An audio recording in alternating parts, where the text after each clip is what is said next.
కేవలం 5 ఏళ్ల కాల పరిమితిలోనే తెలంగాణ రాష్ట్ర ప్రభుత్వం మరోమారు ప్రభుత్వ ఉద్యోగుల రిటైర్మెంట్ వయోపరిమితి పెంపుదల యోచన చేస్తున్నట్లు వార్తలు వస్తున్నాయి. రిటైర్మెంట్ బెనిఫిట్ చెల్లించడం భారంగా మారిన నేపథ్యంలో ఈ నిర్ణయం తీసుకోనున్నట్లు సమాచారం. ఒకవేళ అదే నిజమైతే ఆ ఆలోచన మానుకోవాలి. తక్కువ కాల పరిమితిలో ఉద్యోగుల రిటైర్మెంట్ వయసు పెంపుదల అంత మంచిది కాదు. ఉద్యోగుల్లో ఆందోళన ఉన్నందున ఈ విషయంపై ప్రభుత్వం స్పష్టమైన ప్రకటన చేయాలి. రిటైర్మెంట్ వయసు పెంపుదలకు కొన్ని ప్రమాణాలు ఉంటాయి. అది సగటు పౌరుని ఆయు ప్రయాణం ప్రాతిపదికగా ఉంటుంది. దాని పెరుగుదలకు కొన్ని మౌలిక ప్రమాణాలు, కొలమానాలు ఉంటాయి. సగటు మనిషి జీవన ప్రమాణాలు పెరుగుదల, ఆధునిక వైద్య సౌకర్యాలు, ఆరోగ్య ప్రమాణాలు మెరుగుదల ఈ 3 సూచికలు బాగున్నప్పుడు మనిషి సగటు ఆయు ప్రయాణం పెరుగుతుంది. ఇక భారతదేశం సగటు మనిషి ఆయు ప్రమాణం 1998లో 61.7%గా ఉంది. 2020కి అది 70.1%కి, 2025 నాటికి 70.82%కి పెరిగింది. 5 ఏండ్ల కాలంలో పెరిగిన ఆయు ప్రమాణం 0.81% మాత్రమే కాగా, రాష్ట్రంలో పెరుగుదల కేవలం 0.29%. ఈ మాత్రం స్వల్ప పెరుగుదలకే 5 ఏండ్ల కాల పరిమితిలో ఉద్యోగ పరిమితి పెంపు నిర్ణయం ఆర్థిక సంక్షోభానికి దారితీస్తుంది. రాష్ట్రంలో 2020లోనే పెరిగిన సగటు మనిషి ఆయు ప్రమాణం దృష్టిలో పెట్టుకొని రిటైర్మెంట్ వయోపరిమితి 58 ఏండ్ల నుంచి 61 సంవత్సరాలకు పెంచింది.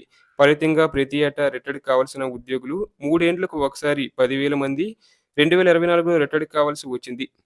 వారికి చెల్లించాల్సిన 8,200 కోట్ల రూపాయలు నేటికీ అందించలేదు.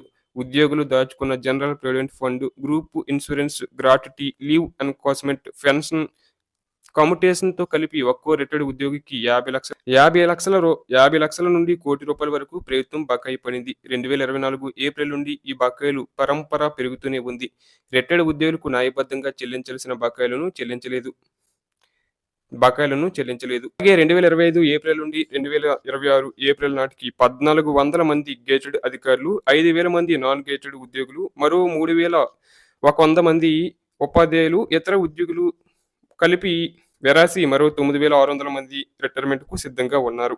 అంటే మరో 8,000 కోట్లు రిటైర్మెంట్ బకాయిలు కలుపుకుంటే వెరాసి బకాయి 16,000 కోట్లకు పైచిలుకు చేరే అవకాశం ఉంది. ప్రతి నెల రిటైర్డ్ అయిన ఉద్యోగులకు 100 కోట్లు కేటాయిస్తే సర్దుబాటు అయ్యే స్థితి నుండి 2 ఏండ్లకు పెండింగ్‌లో పెట్టడంతో ఏకంగా బకాయిలు 16,000 కోట్లకు ఎగపడనుంది.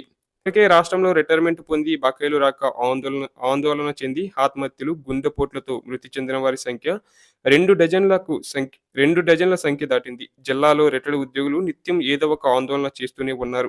అంతేకాదు రిటైర్మెంట్ పొందిన తర్వాత ప్రశాంత జీవనం గడపాల్సిన వీరు నిత్యం బకాయిల కోసం ఎదురుచూపులతో ఆందోళనలకు గురవుతున్నారు.